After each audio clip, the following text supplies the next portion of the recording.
Yeah. Okay, cool. So I'm here with Alfred Thorpe, longtime friend and crazy person. We managed to find some time to sit down together. And yeah, he's a guy who does a lot of different things. I actually still don't know what he does. Maybe he can enlighten us a bit. But he definitely does a lot of different things. Yeah, so international man of mystery, Alfred. Would you like? Actually, let me start with this. Just give us a quick overview of who is Alfred Thorpe. Where with just like not half an hour, just like a quick minute or two. Like where do you come from? Where do you live? Why do you live there? And what do you broadly do, if you like? That's my name. It's Alfred Thorpe. So you said I grew up in the Kalahari, then went to Potchefstroom, got introduced through friends to the mountains. I fell in love with the outdoors and the mountains. Had a bit of a journey through the UK and the British Army, came back here and fell in love with a girl and fell in love with the mountains and ocean here in Somerset West, um, just 20 k's from Stellenbosch, where I got to meet, meet Sam. I do a bit of sports photography and I organize events. I do trail running events during the season, and then once a year, once or twice a year, I also organize adventure races. Um, yeah, I think it's a mystery for most people what I do.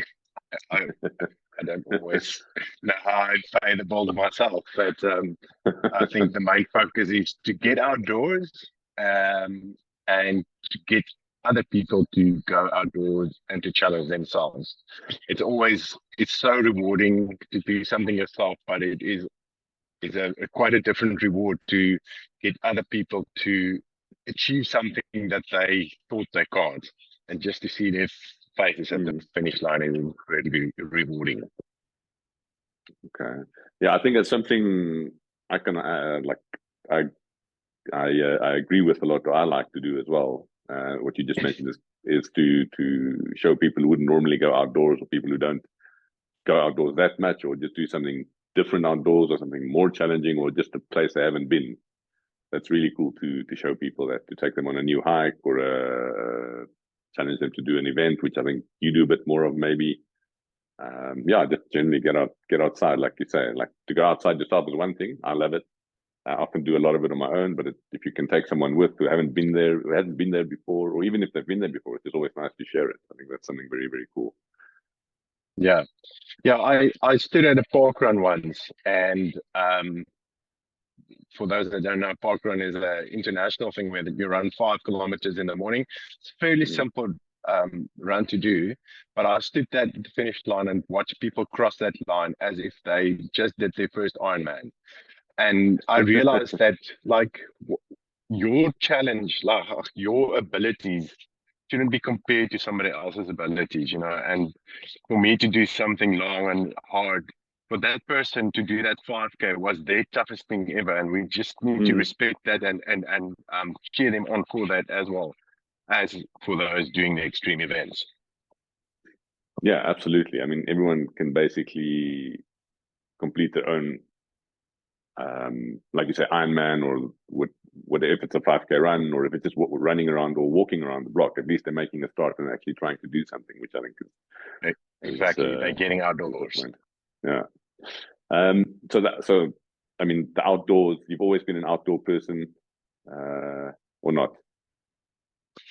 So the Kalahari is pretty flat. I used to go horse riding there, play barefoot underneath the thorn trees. Hmm. Um, that's quite sandy. And like I said, flat, no Yeah. rivers, anything like that. Then a mate of my, well, I in Potchefstroom, I, I was interested in a girl, but then I became very good friends with her brother. She would sleep in and he would take us out and we go, when we were in Bochum's Park, go like playing in the waves or diving or something like that. And in Potch, just outside Potch, we went whitewater water rafting. and got to fall in love with the Drakensberg, which is like just this proper mountain in South Africa, Mm. up to 3,000 meters. So we get some snow and a bit of yeah high altitude. It's a good feeling being out there on your own with a couple of mates. Yeah. And yeah, that's my outdoor story just grew, and yeah, went to the British Army, got to run through the Brecon beacons in the dark with a platoon of 30 people. And through that Sufferfest, I just got to enjoy it more and more. Okay. Yeah, I mean that must have been quite a I mean I don't even know what it would be like to, I mean, like you say, the British Army, that must have been quite an experience. I mean, something quite uh, extreme maybe in many cases, or unique, or yeah. So can you tell us a bit Yeah. about that, or is it classified? No. Um, Unfortunately, I injured my back during training. I did officers training at Sandhurst. Okay. Quite, yeah, quite an experience. A lot of pressure, a lot of sleep deprivation, a lot of physical training. They crush everything that they Mm. do with a 6 week course for or 3 months for a normal platoon. For us, they crush it in a much shorter time. So yeah, I was just exposed to a lot. Unfortunately, I didn't complete the course, so Okay. the army part and the going abroad and all of that never happened. Yeah. But it still, yeah, taught me a lot of myself Yeah, I can and my imagine it limits. can. Yeah, it can make an impression on you, yeah, about your own limits, and yeah, I think that stays with you forever. That Yeah, type of experience. definitely. Okay. Um. Okay. So now you find yourself, yeah, like you said, in the Somerset West, close to Stellenbosch, where I did live for a long time, and which is essentially where I think our paths crossed. Yeah, And yeah, you organize a lot of events, etc. But you've just actually, what I want to touch on quickly is you actually just recently completed quite a big event yourself, which consisted of something like swimming a ridiculous amount of kilometers and cycling the Argus, I think. Argus yeah. Mountain, not the mountain, the Argus It's road cycle event, bike, cycle tour. road bike. Yeah, Yeah, it's Argus cycle tour. And then still running, how many the kilometers Three afterwards? Peaks Challenge. Ah, So that's it's 50 kilometers. Yeah, so it's called Calling Cape Town. Guy Stefan May, he thought of this crazy idea 3 years ago to raise funds for a school called the Calling Academy, just outside mm, Stellenbosch. It's actually quite close to your place where you used to live. okay. Um, Oh, yeah, so the initial idea was to swim from Robben Island um, back to mainland, and yeah. then do the cycle tour, Cape Town cycle tour, and then the run. Hmm. But the weather conditions weren't ideal. So we swam in a triangle from Oceana Boat Club. I swam about 8.5 kilometers. Oh, that's a Then long got way. on our bikes, cycled to the start of the Cape Town cycle tour, cycled around the mountain, 110 k's, and then did the Three Peaks Challenge, which includes Devil's Peak, Table Mountain, and Lion's Head, where you go up the peak, down to the city, then up again, down to the bottom again, up, down. So it added Oh, to just more than 50 kilometers with 3,000 meters elevation gain. Um, it was a yeah, good, that's just the running part. yeah, Yeah, yeah. yeah. We So it took me 23 hours and 15 minutes to complete the whole journey. Slightly longer than your average Ironman. a little bit, yeah.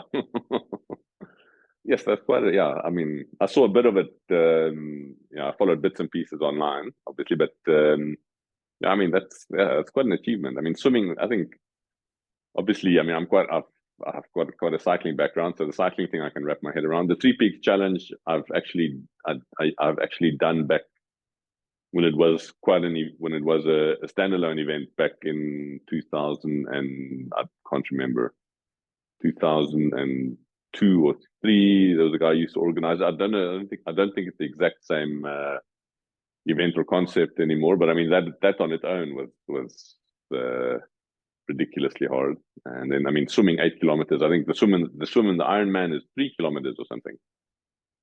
Yeah, 3.8 for Ironman. For Ironman, so it's more than double the Ironman swim than 100. Yeah, that's all. That's Yeah. And have you? That was a week ago, 2 weeks And then, ago. yeah, it was 2 weeks ago now. 2 weeks ago. Sure. But it was pretty awesome, I must say. We had to get in the water. So the cycle tour is a fixed event in Cape Town, and we built the rest around that. So we had to be in town for the start of the cycle tour. So that meant that we had to get in the water by 5 o'clock in the morning. We started swimming, so it's pitch black. All of us had flotation devices with a light inside, so at least the safety boats could see where all of us were. And yeah, it was just like swimming in the water there. And like as you put your hand in, it just like lit up. The bubbles lit up because of the city's lights shining onto the water. Just your general light pollution. Like lit up. Yeah, so it looked spectacular, and obviously the floaties that was lit up as well. It looked quite nice out there. And then as we kept swimming, we were about 50 people that did this. And the faster guys, we started splitting up. The boat in the front I was too slow for that, but I was too fast for the guys in the back. So like halfway through the swim, I was floating there in the ocean, like not really sure where I was heading. It's quite tough to keep your direction at night, but for sure. Managed to do the full course, and not end up swimming to Robben Island. Yeah, we actually headed out towards Robben Island for 2Ks, and then we turned towards the waterfront, and then back to Oceana Boat Club. Okay. And did you? So was the group raising money as a whole, or was it? Yes. Yeah. So this is specifically for the calling education. They're actually now two schools. They in Stellenbosch, and they've started a second school in Kroonstad. And there are some talks about a third school. It is an independent school, so they do independent funding for all the students. Yeah. And we managed to raise more than R1 million with this event. Wow. Okay. Yeah, that's quite a significant amount. Wow. Well done. Yeah. Very nice. Not Swiss francs, but still good. For us South Africans, so that's for everyone. That's a lot of money. In Switzerland, that's about 2 coffees. Understand? Just about. No, not quite that bad, but yeah, it's a difference. But still, no, that's a lot of money. Okay, yeah, sure. I mean, that's quite a journey. Very, very cool. And you mentioned the 3 Peaks challenge that you did. It is still going. So the normal event is still going. We just copied the concept, but I mean, it started in 1896 or something, where a guy wanted to do the 3 Peaks. So they started at the hotel in Long Street, go up and down. So that initial challenge, it's still going. It's still authentic. So yeah. Okay. Most of the athletes only went down to the hotel, but I said, no, I'll go all the way to Green Market Square to keep with it. So I added a few kilometers to the route, to the rest of them myself. So good. Sure. Yeah. Wow. Yeah. No, that's crazy. I remember that my legs were done for like at least a week afterwards. I couldn't walk downstairs. Okay, but then I wasn't a massive runner back then. Also, I think, ironically, I think I would manage it better now. But that's probably also because of the mental part gets better as you get older. Well, mental, and you're doing more hills. I don't think you can go for a flat run where you live. I'm guessing. But just looking at some of your photos and stuff, it seems quite hilly out there. So your legs get stronger. You get used to the hills. Yeah, no, that's I also must say, true. I used hiking poles on the run, and I don't know why it's not a thing in South Africa. I see in the European races, it seems to be way more popular for people to use hiking poles on their runs.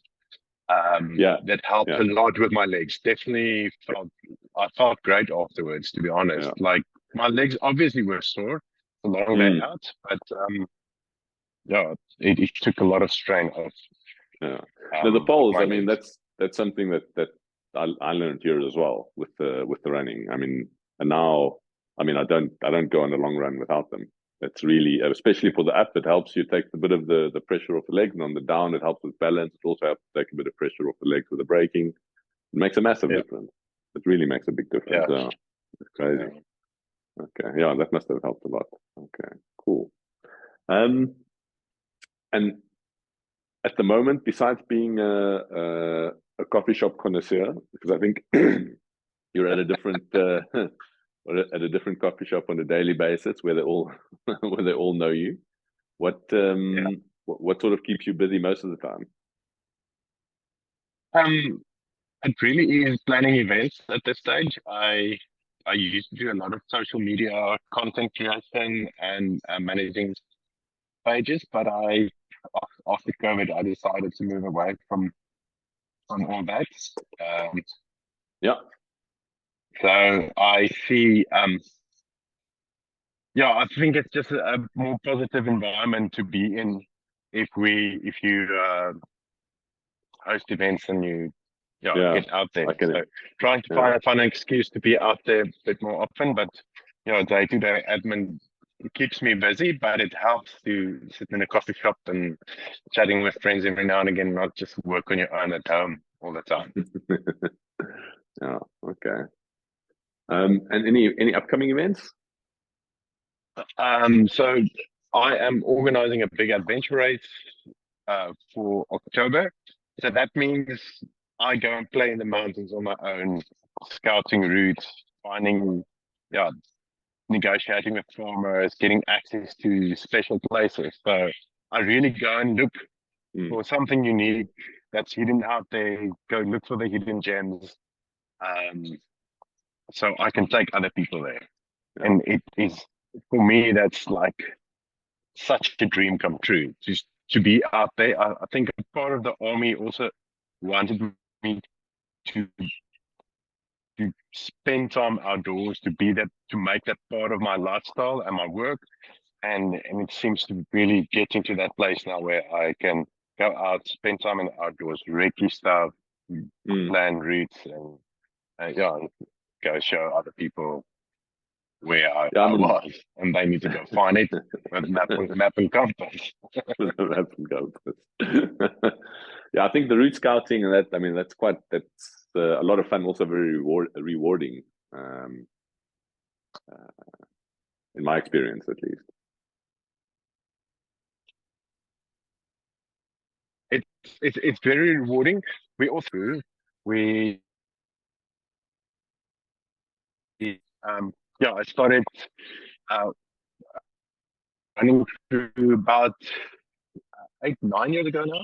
I used to go running with mates in Jonkershoek, and just the drive out to Jonkershoek from Somerset became a bit of an issue because it's like just traffic and it takes too long. Mm, And said, no, we need to start something similar in Somerset West. And I did that, and now we've got quite a few runs that we host here.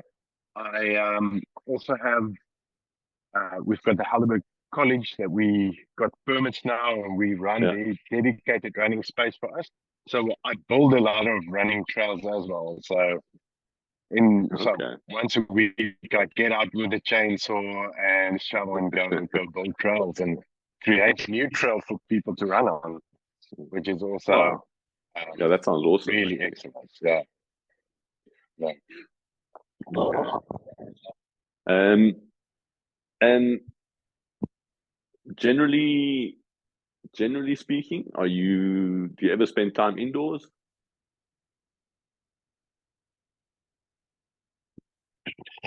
Um, so on my photography side, I do a lot of events at wine events. So when I do spend time indoors, it's normally with a glass of wine and good food.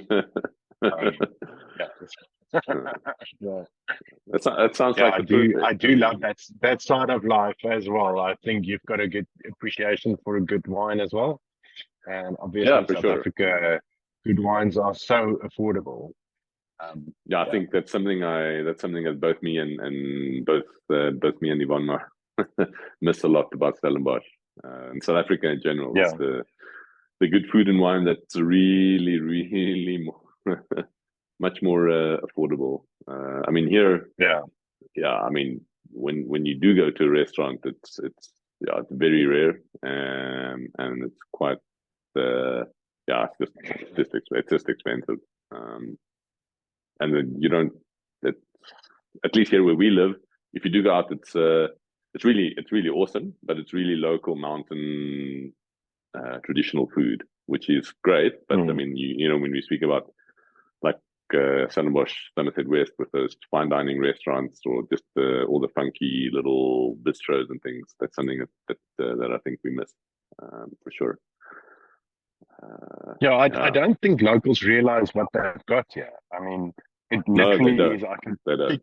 pick between 10, 10 coffee shops in a matter of 5 or 10 kilometers with Yeah, freshly roasted coffee beans, like, and freshly baked stuff. It's excellent kitchens. We are really spoiled, and it is really affordable in yeah, comparison to global rates. So we are quite lucky. I think yeah. we compare with first world with quality of food, but price wise, we're not first world. So that's good.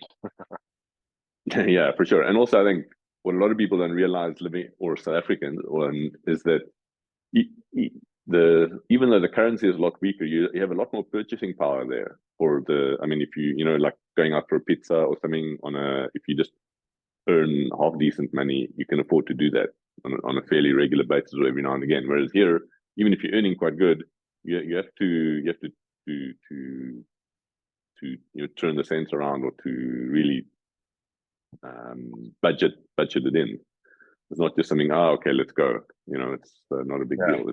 Sometimes it's really so even though you earn a lot less comparatively speaking in South Africa, you actually have a lot more buying power. If that makes sense, um, in Yeah. many ways.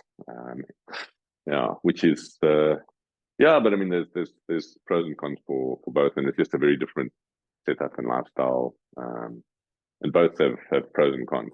Um, yeah, so I don't think you can say one is definitely better than the other. But before we run out of time, I just quickly want to do some quick, not one liners, just some quick, like one line answer questions. So Okay. we just spoke about we spoke about wine just now. If you had to choose wine or beer, Wine. Well, actually, both bubbly. bubbly. A good MCC. Definitely a good MCC. Yeah, actually, do that does actually make sense. Your favorite mountain location in the region there, or place to run besides the trails that you build? I think going on the Grabo side, running on the Hottentots Holland Mountains towards Okay. Landroskop, you get lost out there on your own. You know, it's just nobody else. We've got some nice mountains where you won't find anybody else there if you go for a weekday run. So that's quite lucky. Okay, awesome. And have you been spending a lot of time in the ocean this summer or not? A lot. Yeah, with the swim training, we did spend a lot of time swimming. So not playing in the waves, but head Training. down and one arm after the other. Yeah. Okay. Are you gonna keep the ocean swimming up a little bit? Or I mean, mentally, are you just taking a bit of a break for a few weeks I'm with I think? definitely gonna keep it up. Unfortunately, we didn't get to do the Robben Island crossing because of weather, and it's always going to Okay. be with a event like that. Uh, People normally have a weather window of 7 days to do the crossing. So they pick the best weather and then they do the crossing. And we just didn't have that luxury weather event. So I definitely Yeah. want to go do the crossing. We are considering paddling there. Um, in doubles, Okay. and then have our mates paddle back with us as support, and then we Yeah, swim as back. you. So Oh, okay. hopefully Well, do that in April or something. I need to keep okay, cool.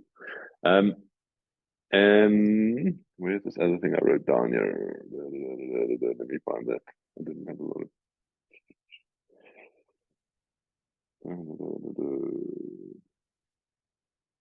Huh. No, I think that was pretty much that. Okay. Oh, no, no, I think that's that. Oh, last question. When are you coming to visit? It's definitely high on the list to spend some time in Europe. I do want to go support UTMB at some stage. I think just to Okay. experience Mont Blanc when it's packed like that Yeah. and get the feel of just all those international athletes out there, and then go run somewhere else. But I, yeah, snow time would also be fun to spend some time in Switzerland Yeah, but you don't have in to the come. winter. You can come. But but then we're busy. My running events is going through summer. Yeah. So yeah, trying to find the right time. But Okay. still super keen to go. Cool.